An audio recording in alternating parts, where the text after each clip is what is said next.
ইয়াতে আমাৰ নৱেম্বৰ মাহৰ 27 তাৰিখে আমাৰ পৰা কেমেৰা লোৱা হৈছিলে শৰ্ট মুভিৰ কিবা শ্বুটিং আছে কেটা নিলে আমাৰ পৰা ৰঞ্জন শইকীয়া ডেকা চুবুতাৰ তাৰটো লওঁতে মই বাপেক মাকৰ ঘৰত গৈ পেলাই এগ্ৰিমেণ্টো কৰিছিলোঁ লগত আপোনাৰ বাপেক মাকো কৈছিলে যে কেমেৰাটো যদি কিবা হয় তে পুৰা ৰেছপন্সিবিলিটি কেইটামান দিলে দি কৰি যেতিয়া ধৰক জানুৱাৰী মাহ সোমালে সি কেমেৰা আজি দিম কালি দিম কৈ ঘূৰাই নিদিয়ে তাৰপিছত ধৰক আমি গম পালোঁ যে কেমেৰাটো নাই তাৰপিছত তাৰ ঘৰত আমি গোটেইখিনি ল'ৰা গ'লোঁ গৈ পেলাই তাৰ বাপেকে ক'লে যে মই ৰিস্ক লৈছোঁ মোৰ ল'ৰাৰ লগত তোমালোকৰ একো লেনদেন নাই যি হ'ব তোমালোকক মই গোটেইখিনি কেমেৰা চিনাকিটো তাৰ লগত ধৰক এনেকৈ ফোনৰ চিনাকি আৰু ধৰক এনেকৈতো আমাৰ চিনাকি কাৰণ আমাৰ ৰেণ্টেল হয় কেমেৰা আমি ৰেণ্টত দিওঁৱে যেতিয়া আমাৰ ব্যৱসায় হয় এইটো ধৰক সেইটো কাৰণে হিচাপত আমি দিয়া হৈছিলে আগৰ পৰা চিনি নাপাওঁ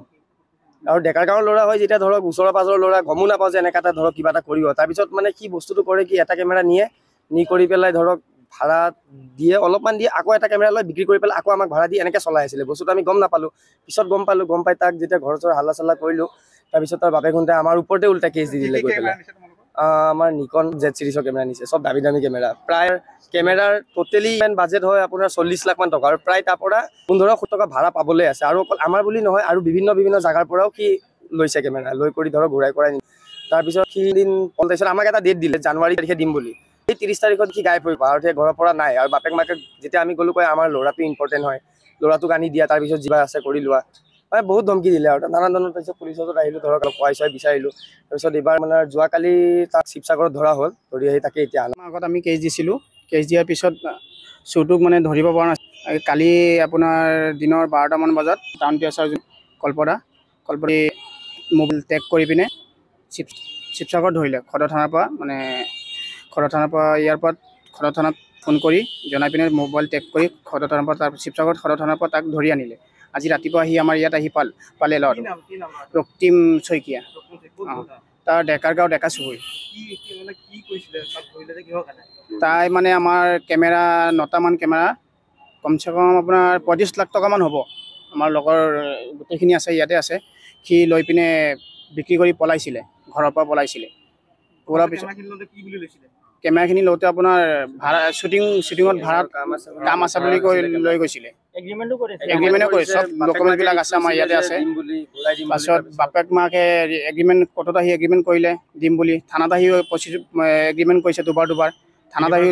টোটেল 3বাৰ হ'ল এগ্ৰিমেণ্ট কৰি পিনে তাৰ বাপেৰে একো গুৰুত্ব দিয়া নাই পাছত আমি যদি ঘৰত যাওঁ ঘৰত গ'লে কয় তহঁতৰ নামত ডাকাতি কেছ দিম আমাৰ নামত কেছো দিছিলে আমাৰ নামত যে তহঁতৰ যদি ঘৰত আহে ই কৰে তহঁতৰ নামত ডাকাতি কেছ দিম বুলি কৈছে তেনেকৈ ক'লে মই 31 তাৰিখে তোমালোকক 31 জানুৱাৰী লাষ্ট ডেডলাইন দিছোঁ 31 তাৰিখৰ ভিতৰত তোমালোকে সম্পূৰ্ণ তোমালোকৰ মানে ফুল পেমেণ্ট উইথ কেমেৰা তোমালোকে পাবা তাৰ বাদে দেৰি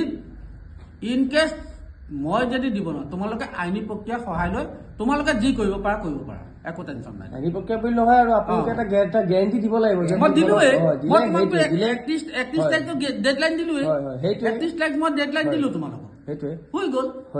আপুনি 31 তাৰিখে দি দিব আশা ৰাখিলো ৰক্তিমৰ লগত আমাৰ কোনো লেনদেন নাই ৰক্তিমৰ লগত কোনো লেনদেন নাই তাৰ লগত কোনো আপোনাৰ লগত মোৰ লগত হ'ব মই ফোন নম্বৰ দিলো মানুহ আছে গোটেইখিনি আছে হেৰি কৰি লোৱা গোটেইখিনি মানুহ সাক্ষী আছে গোটেইখিনি লৈ লোৱা হৈ গ'ল আৰু তাৰ বাদে একো কথা নাই আপোনাক আৰু আকৌ এবাৰ হাত জোৰ কৰিছো তুমি নিশ্চিন্ত থাকা বুলি ক'লো নহয় মই ঘৰ মাটি বিক্ৰী কৰি হ'লেও দিম বুলি তোমাক ক'লো না নাই এতিয়া মইতো দিম বুলি ক'লো